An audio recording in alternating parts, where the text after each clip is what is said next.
Siap. Jadi isu yang saya ingin dibincangkan hari ini adalah terkait SEMA yang baru-baru ini keluar nomor 2 tahun 2023 yang menyatakan tentang petunjuk bagi hakim dalam Oke. mengadili perkara permohonan pencatatan perkawinan antar umat berbeda agama dan kepercayaan. Nah, lahirnya SEMA ini justru malah menjadi polemik juga di Oke. pembicaraan di kalangan akademisi, mengingat ini seperti tidak cukup untuk mengakhiri praktik-praktik kawin beda agama. Menurut Oke. Bang Dede gimana? Ya, saya pikir bahwa surat edaran Mahkamah Agung ini kan harus, kalau kita lihat ini kan bahwa ah, sebagai sebuah upaya responsif. Ya, karena mengingat memang kita tahu bahwa pernikahan beda agama ini sudah terjadi berkali-kali kan begitu. Dan kemudian menjadi kronis lagi manakala kemudian banyak pengadilan-pengadilan negeri yang memberikan atau menetapkan izin, ya kan, memberikan izin kepada perkawinan berbeda agama ini untuk dicatatkan. Nah, saya kira itu sudah terjadi sudah sangat lama ya. Hmm, Nah, maka hadirnya syarat dari Mahkamah Agung ini tentu saja adalah sesuatu yang positif gitu. positif.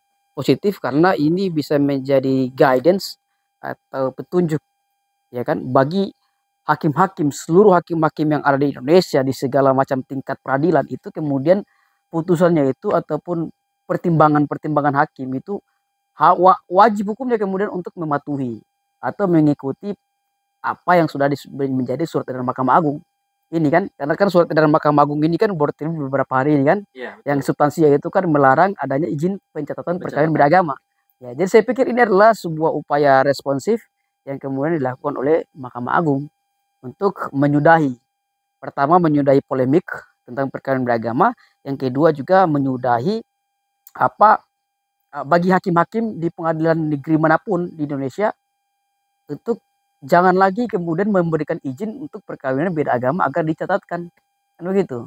Nah, saya pikir ini juga selain sebagai upaya responsif, juga saya mengatakan ini sebagai sebuah surat edaran Mahkamah Agung yang kemudian sangat konsisten, memberikan gambaran kepada kita bahwa di surat edaran Mahkamah Agung ini mewakili, ya kan, mewakili kepentingan bangsa atau kepentingan negara yang kemudian sangat jelas mengakomodir nilai-nilai ketuhanan Pancasila. Oke, baik. Sila satu, sila pertama kan ketuhanan yang Maha Esa, pasal 29 tentang kebebasan beragama, ya kan, yang kemudian diakui, itu kan. Jadi falsafah kita bernegara itu dasarnya adalah ketuhanan. Maka nilai-nilai ketuhanan itu kemudian tidak bisa kita abaikan. Nah, konteksnya dengan perkawinan, perkawinan ini adalah sebuah fenomena fenomena, apa namanya, fenomena keagamaan, Oke. aktivitas keagamaan. Maka kalau agama mengatur tentang kaidah-kaidah dalam konteks perkawinan, ya kan, misalnya di agama mengatakan terdapat larangan untuk perkawinan beda agama, ya kan, dan ya, dan agama secara ini diakui dalam konstitusi kita, dalam Pancasila, maka putusan pengadilan negeri ini, apa, putusan, bukan putusan, apa, surat edaran Mahkamah Agung Surat edaran. ini tentu sudah menjalankan, ya kan, sudah melaksanakan, uh, atau ya melaksanakan, uh, karakter kita bernegara, bahwa kita ini adalah negara yang kemudian mengedepankan nilai-nilai ketuhanan gitu. Ya, agama mengatakan larangan terkait perkawinan beragama. Jadi ketika kemudian uh, surat edaran Mahkamah Agung melarang pencatatan perkawinan beragama, maka saya pikir ini adalah sesuatu yang sangat relevan dan sangat positif gitu. Oke, baik. Sebelum masuk ke pertanyaan kedua, Bang Nopal boleh dicoba dulu kopinya. Oh iya ya, siap siap. Ini Ya, kopi apa nih, Bu? ini kopi Ah, Dalgona, varian menu dari kopi Blue House yang berada di area Universitas Muhammadiyah ya, Jakarta. kopinya agak enak ini buat diskusi, kayaknya Oh lebih iya menarik ini dong, kan. ini tempatnya juga sangat akademis sekali sih Sangat menurut saya, arsi ya. asik ya. Masih, ya, Pulau sini masih dikelilingi dengan uh, apa ya, tanaman-tanaman Tanaman, hijau ya. betul Masih betul jauh dari objek tambang ya. betul. Eksplorasi ya, mafia. memang memang persoalan negara kita masih seperti itu. Iya. Tapi buat teman-teman yang mau diskusi atau membuat konten dan lain sebagainya bisa datang ke Coffee Blue House yang berada di sekitaran Universitas Muhammadiyah Jakarta, lebih tepatnya di dalam dekat fakultas kesehatan masyarakat. Oke, siap. Lanjut ke pertanyaan kedua Bang Noval. Nah, jadi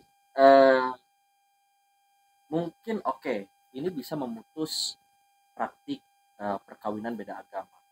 Akan tetapi banyak persoalan di kalangan akademisi dan ada beberapa dosen yang mengatakan juga bahwa ini itu masih bisa tetap berjalan mengacu pada undang-undang pencatatan penduduk.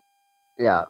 Administrasi yang di dalamnya yang memang jelas itu tidak boleh ada hak diskriminatif bagi warga negara untuk mendapatkan pelayanan pencatatan. Oke.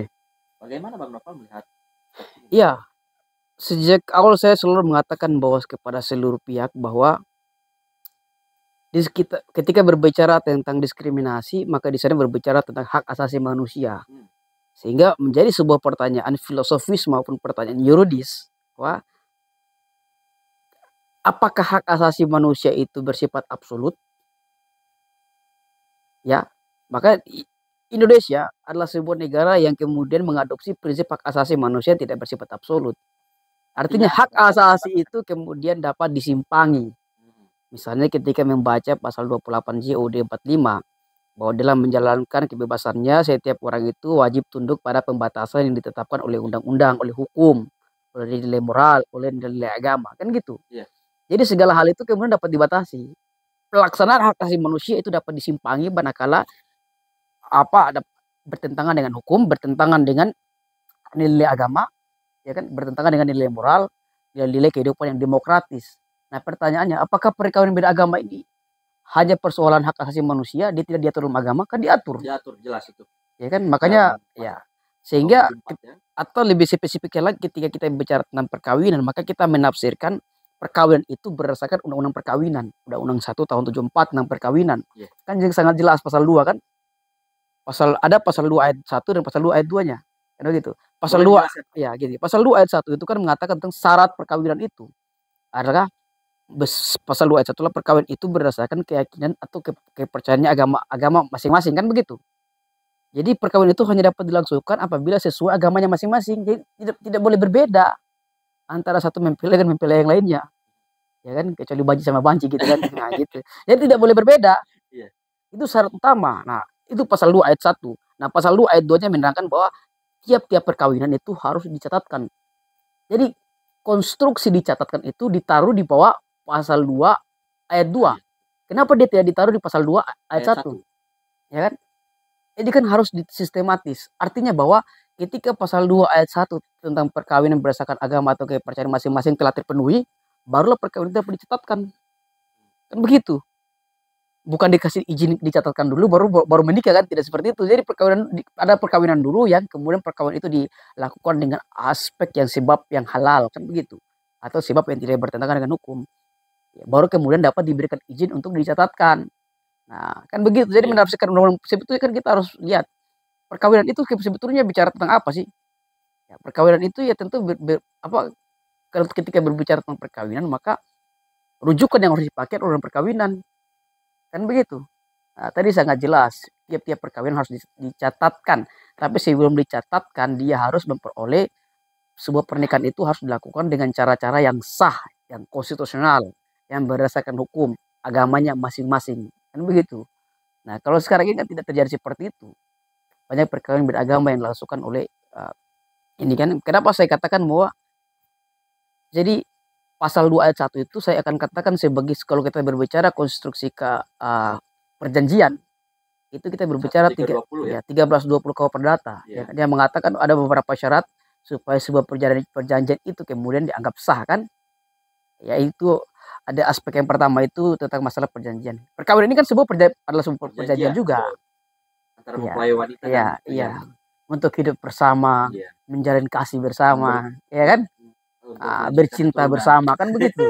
Nah, tapi poinnya adalah ada satu aspek lagi yang kita harus pahami dalam 1320 KUH Perdata itu adalah sebab yang halal. Betul. Jadi sebuah perjanjian itu sah apabila dilakukan berdasarkan sebab yang halal. Masuk sebab yang halal itu tidak bertentangan dengan hukum. Nah, ini sangat lucu ketika kita baca putusan pengadilan negeri yang kemudian memberikan izin penetapan terhadap sebuah perkawinan beda agama. mereka membangun argumentasi atau dasar pertimbangan atau rasio desiden di mereka dengan mengatakan bahwa Indonesia tidak mengakui adanya perkawinan berbeda agama dalam pasal 2 ayat 1 undang-undang tentang perkawinan. Jadi mereka udah akui tidak sah. Artinya ketika dikembalikan dengan KUH Perdata berarti tidak diterima, dalam berarti itu adalah bertentangan dengan hukum. Anehnya mereka kasih izin untuk dicatatkan, kan lucu. Ini kan sesuatu hal yang paradoks, yang ambivalensi putusan pengadilan. Ya kan, tidak udah jelas mereka katakan itu tidak halal atau tidak bertentangan dengan undang-undang, bertentangan dengan hukum. Tapi kemudian masih mereka berikan izin. Ini kan lucu. Udah jelas-jelas orang tidak qualified untuk melakukan suatu perbuatan tertentu, tapi kemudian diberikan izin. Nah, sudah jelas-jelas sebuah pelanggaran tapi dikasih izin. Nah, ini kan tentu sangat lucu, sangat ngawur. Jadi seperti tidak konsisten dalam putusan perkawinan tentang perkawinan beda agama itu. Jadi kita ini kan sebetulnya negara, kan pasal 1 ayat 3 UUD 45, Indonesia adalah sebuah negara hukum. Maka sebuah negara hukum itu adalah hal-hal yang kemudian harus diizinkan, hal-hal yang kemudian diberikan kesempatan dan seterusnya, itu manakala kemudian objek-objek tertentu itu kemudian tidak bertentangan dengan hukum. Kalau dia bertentangan dengan hukum maka tidak boleh. Ya kan? Membolehkan sesuatu yang bertentangan dengan hukum untuk diizinkan itu sama saja menciderai prinsip-prinsip negara hukum. Atau saya selalu katakan ini adalah sebuah pelecehan terhadap konstitusi. Ini adalah disobedience of constitutional yang dilakukan oleh lembaga yang ditugaskan untuk melaksanakan hukum, mewujudkan keadilan itu sendiri. Ya, dari kasus yang praktik beda agama ini kan dulu kita sering dengarnya itu, ini bisa disebut penyeludupan hukum. Mereka melakukan perkawinan di luar negeri, kemudian kembali ke Indonesia untuk dicatatkan. Ya. Hanya demi untuk menjalankan atau melakukan praktik kawin beda agama. Okay. Tapi yang hari ini, kasusnya yang kemarin, staf dari kepresidenan sendiri, ada yang melakukan perkawinan 2 kali di Jakarta dan di Semarang di tempat istrinya. Dan itu lucunya dilaksanakan di katedral dan di masjid. Ini sangat lucu ya. Makanya tadi saya pikir bahwa bicara tentang perkawinan beda agama ini adalah satu isu yang klasik yang tidak pernah ada sudah-sudahnya. Iya. Kenapa begitu? Ya karena kita tidak tegas Indonesia. Makanya tadi saya katakan ketika ada surat edaran Mahkamah Agung yang terbit beberapa hari yang lalu yang tidak memberikan izin terhadap penetapan izin pencatatan sebuah perkawinan beda agama, maka ini sebetulnya sudah menjadi satu hal yang mengakhiri sebuah fenomena beda agama. Mungkin mereka dapat menikah beda agama, tetapi untuk mendapatkan hak-hak hukum, ya kan, mendapatkan hal yang sifatnya resmi dari negara itu tidak ada. Gitu. Ini artinya saya katakan bahwa surat edaran Mahkamah Agung ini menjadi pintu menjadi angin segar lah ya. Ya, menutup kesempatan bagi perkawinan beda agama di Indonesia untuk dilakukan. Karena ya mereka mau menikah selamanya dianggap mereka pernikahannya tidak pernah ada. Sebab tidak dicatatkan. Kalau dicatatkan ini kan agak beda. Kalau dicatatkan ini tetap berarti masalah-masalah hukum, ada proteksi, ada treatment yang diberikan oleh negara kepada mereka.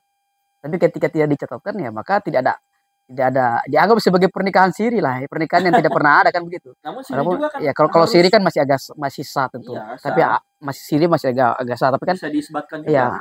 Ya itu masih bisa kalau itu karena memang terpenuhi syarat-syarat pernikahannya. Betul. Tapi kalau nikah beda agama ini kan sama sekali tidak terpenuhi. Nah, maksudnya itu kan kalau perkawinan beda agama itu kan ketika dicatatkan maka tentu mereka akan mendapatkan treatment dan proteksi dari negara. Betul. Artinya hal-hal yang berkaitan dengan keperdataan mereka sudah miliki karena pernikahan mereka dianggap resmi kan. Ketika dicatat kan sudah resmi oleh negara kan begitu. Kan ada perkawinan itu sah dan resmi. Kalau sah itu berdasarkan agama, kalau resmi itu ketika sudah masuk dalam register negara kan begitu. Lewat pencatatan itu.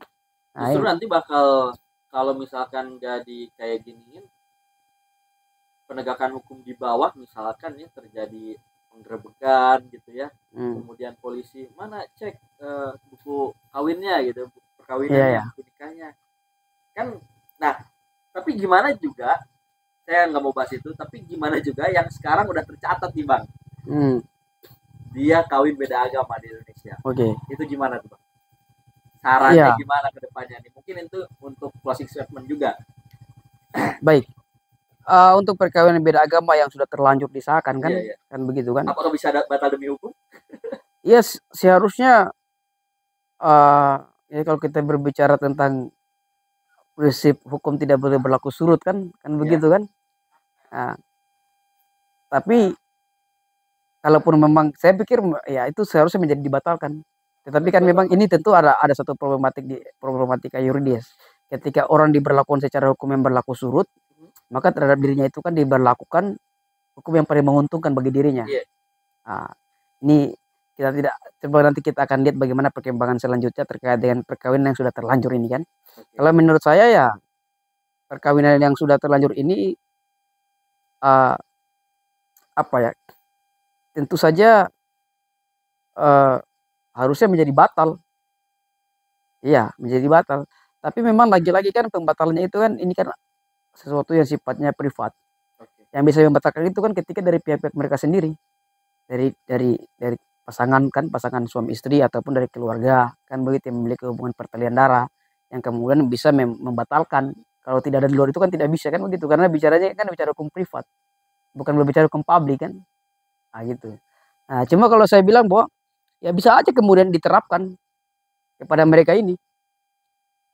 Surat edaran Mahkamah Agung ini bisa menjadi dasar bagi pihak-pihak tertentu untuk men-challenge pernikahan beda agama yang sudah terlanjur diberikan izin. Ya. Tetapi tentu itu kita memperlakukan hukum secara surut. Nah, itu kan dilarang sebetulnya. Iya. Tetapi saya pikir ya ada prinsipnya itu kan ketika hukum diberlakukan secara surut itu kan maka terhadap orang yang bersangkutan itu diberikan hukum yang paling menguntungkan dirinya. Ini yang harus di-challenge juga ini kan tidak sampai sekarang ini kan kita belum belum terlihat jelas ini apa yang Sepertinya dimaksud dengan hukum yang paling menguntungkan itu. Saya sampai sepertinya sekarang belum belum melihat itu.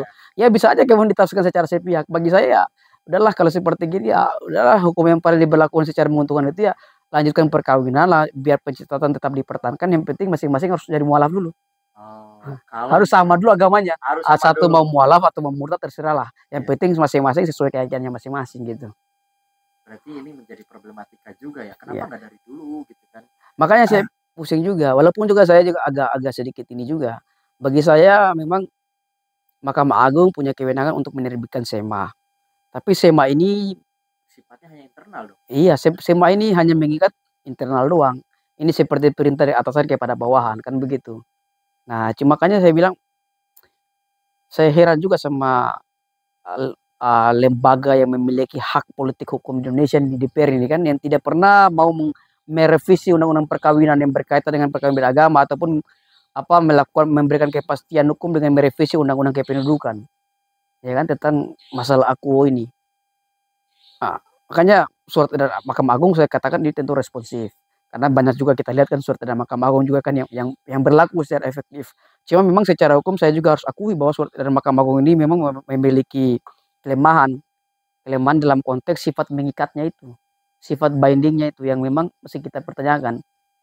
Karena surat edaran Mahkamah Agung ini kan sesuai dengan Undang-Undang uh, Pasal 7 Undang-Undang 11 tahun 2012 kalau nggak salah tentang pembentukan peraturan perundang-undangan itu surat edaran Mahkamah Agung tidak masuk sebagai bentuk peraturan perundang-undangan. Sementara sifat daripada peraturan perundang-undangan itulah bersifat mengikat. Mengikat bagus. SEMA tidak masuk dalam peraturan perundang-undangan berarti dia tidak mengikat dong. Iya. Tapi kan pada praktiknya kan banyak digunakan, ya dan berlaku gitu.